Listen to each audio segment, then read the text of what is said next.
ఎముక విరిగినప్పుడు, ఫ్రాక్చర్లు అయినప్పుడు మనలో చాలా మందికి ఏం చేయాలో తోచదు. గందరగోళానికి గురవుతుంటారు. ఎముకలు అతుక్కునేందుకంటూ మందులు, మాకులు, ఆకుపసర్లు, నాటుకట్టు కట్టించుకోవడానికి మొగ్గు చూపుతుంటారు.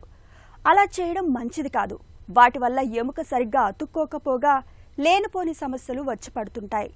నిజానికి ఎముక విరిగినప్పుడు ప్రథమ చికిత్సగా వెంటనే కొన్ని ప్రత్యేక జాగ్రత్తలు తీసుకుంటే మంచి ఫలితం ఉంటుంది. ఎముక విరిగినప్పుడు, ఫ్రాక్చర్లు అయినప్పుడు వెంటనే ఏం చేయాలో, ఏం చేయకూడదో ఇప్పుడు తెలుసుకుందాం.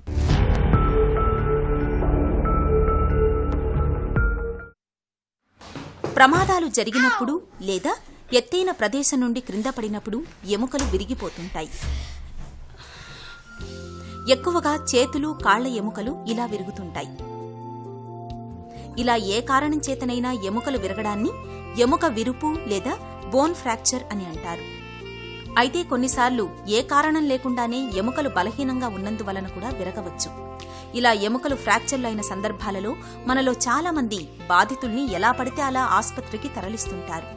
అలా చేయడం వల్ల ఎముకల్లో ఫ్రాక్చర్లు మరింతగా పెరిగే ప్రమాదం ఉంది.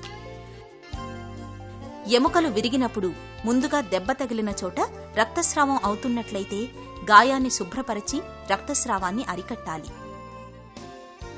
దెబ్బ తగిలిన భాగానికి విరిగిన ఎముక కదలకుండా కర్రబద్దలతో ఆధారం కల్పించాలి. జాగ్రత్తగా గట్టిగా కట్టుకట్టాలి. బ్యాండేజీ విరిగిన ఎముక మీద కాకుండా దానికి అటూ ఇటూ కట్టాలి. అయితే రక్త ప్రసరణ ఆగిపోయేంత గట్టిగా కట్టకూడదు. ఎముక విరిగిన భాగాన్ని కాస్త ఎత్తులో ఉండేలా కింద దిండును ఉంచాలి.